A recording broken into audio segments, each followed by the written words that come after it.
welcome to Krafting Kitty. My name is Erin. It is Saturday, which means it is not Saturday.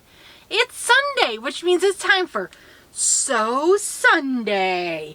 New series we're doing to get me back into the flow of sewing. I've got the fabric wall behind me. I do not only dabble with yarn and fiber, I dabble in fabric and fiber. It's all fiber in some way, isn't it? But first, before we get into that, I do need to do 2 days of my... Oh, excuse me. Oh, I thought it was long enough since I ate lunch. Apparently it was not. I need to do 2 days of my Something Dark and Grim Halloween countdown calendar from Yarnaceous Fibers. I didn't do my weekly roundup yesterday, obviously. I was just having a down in the dumps day. So I actually slept most of the day. It was horrid and like cold and dark outside and like drizzly gross. Got some really sad news last week and just needed a day, so I took it. So let me just say, cancer sucks. Not me. It was a good friend, and you know, one of the calls you never hope you'll get. But anyway, so we are looking at day 18 of my Something Dark and Grim series. So 1, 2, 3. This is kind of gothic fairy tale. The last couple stories have been Hansel and Gretel. And this is a lovely dark green color. This is really pretty, like a dark pine green. And this is Hansel and Gretel, Witch's Hearth. Very, very pretty tonal, dark pine green. I love this shade of green. That's beautiful. Okay. This is gorgeous. And again, I can see the palette coming together in my head.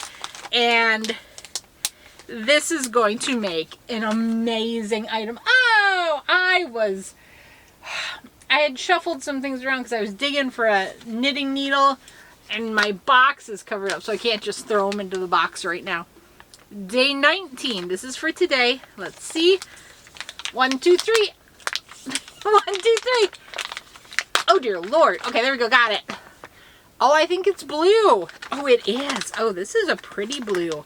Kind of a dark sky blue. Hansel and Gretel, Hollow Hunger. Very pretty, very pretty. I would call this gorgeous sky blue, I think. Very pretty. Yes. This is nice. The last one, the three brothers, gave us a lot of light neutrals. Not light, some of them were very dark. Nice neutrals to add to the palette. We're getting some more color here, and I'm liking it. Okay, so Sew Sunday, as I said, we're going to look into items I sewed through the week. Last week, we did not meet, and I had made something. Bingo has used it, so, but she kept it clean, pretty clean. So, it's still tied in the back from, I don't know how she slipped it off. But I made her her little Hello Kitty cooking apron. She was very excited. Her and Brian made dinner last night, and she came running upstairs and said, Mommy, Mommy, Mommy, can I have my apron so I can cook with Papa? Of course you can. I ended up, the pattern did not include a pocket. I was thinking about making my own pocket and sewing it on. I did not. So, there we go.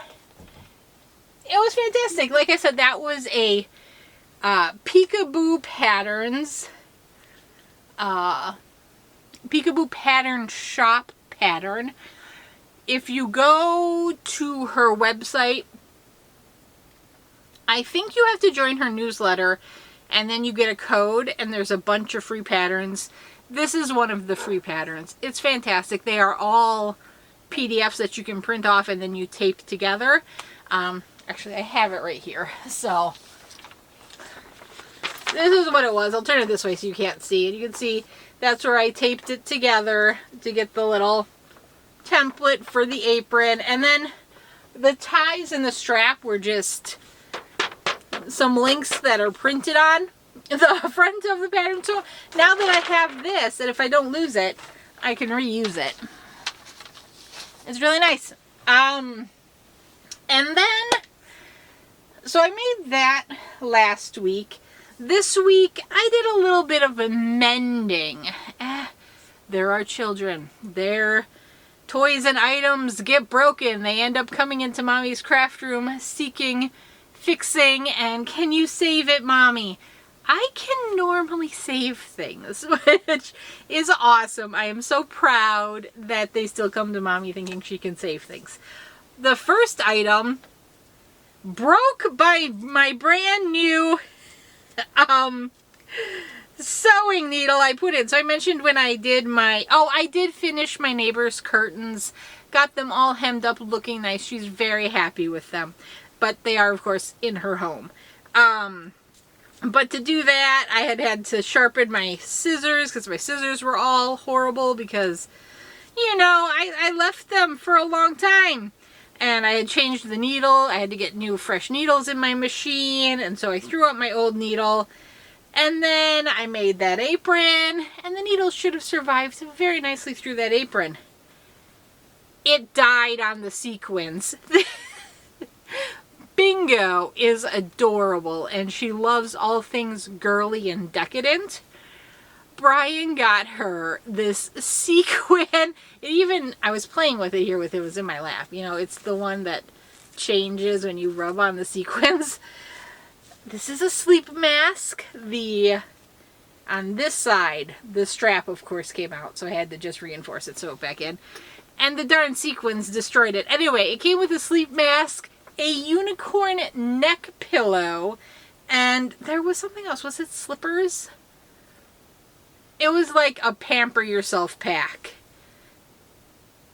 My little pampered lady. I fixed her eye mask. She will be ecstatic, although she has multiple eye masks. So I can't sleep with eye masks. They freak me out. Both kiddos and Brian love them.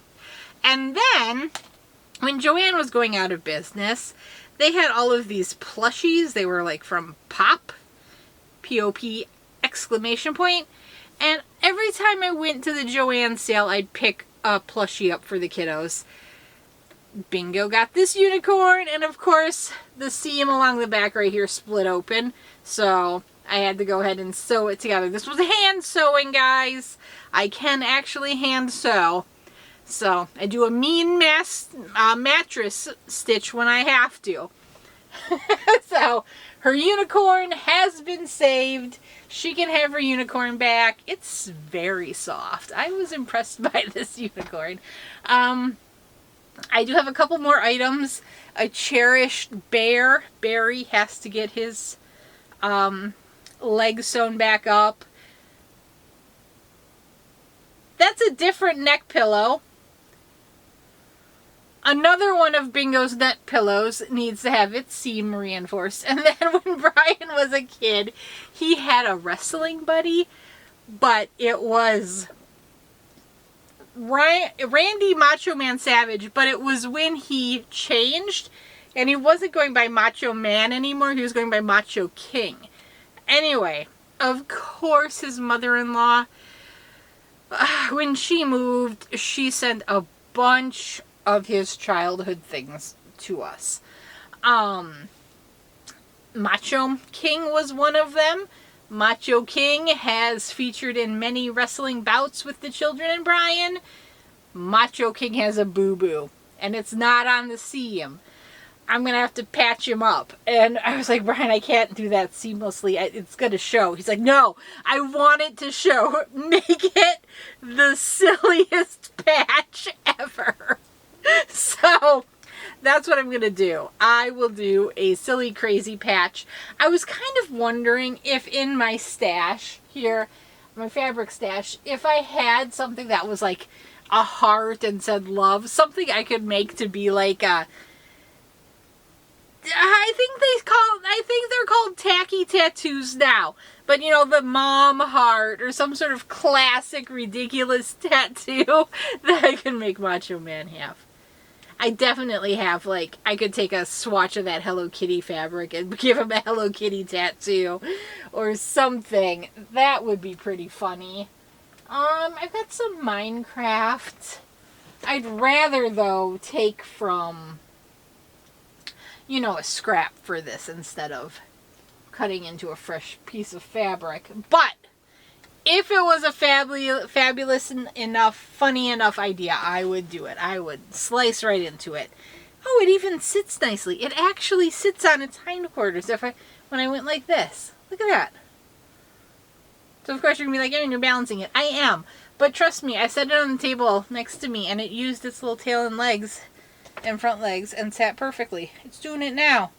If I was brave enough, I'd pan the camera over. Oh, this shirt, this dress. Okay, anyway, there you go. That's my adventures in sewing this week. Mended a couple items, made Bingo her apron so she can be amazing. So yep, that is my haul in the sewing realm. I'm not sure if you necessarily consider these sewing. I do. It used the needle and thread. This one I did put in the sewing machine, this one by hand. So I call it sewing. This sewing machine, absolutely sewing. I love you all. I'd love to know if you also dabble in the sewing arts. I did go back through and look through some of my quilting patterns that, you know, I've had in storage forever and kind of grabbed out a really easy one. It's not the dragon one I was talking about because, oh, it fell. Anyway, it's a really easy, simple block quilt that I've had my eye on forever, and I've got a good amount of this Hello Kitty fabric left over. So I think I'm going to make just a quick blocky throw quilt for Bingo out of that. I really want to get going on Vivian's, my mother-in-law's rag quilt. I just don't know where all the pieces are for it anymore. So I know I have a stack of squares over there behind the camera, but I know that's not everything. And I know I had a bag of cut stuff somewhere, and I don't know where I stowed it. So I have to track that down. But a little kind of basic block quilt with this fabric would be easy to whip up. And I've got a lot of flannel back here behind me that I like to use for backing, and that will help clear out some fabric, because that's really kind of what I'd like to do. Just get using the fabric that I've collected and amassed. It'll be fun. But I do want to do that dragon quilt. It's just, I need to get a couple things off my plate before I tackle that. Personal preference. But anyway, I love you all. I'm going to talk to you later. Bye-bye.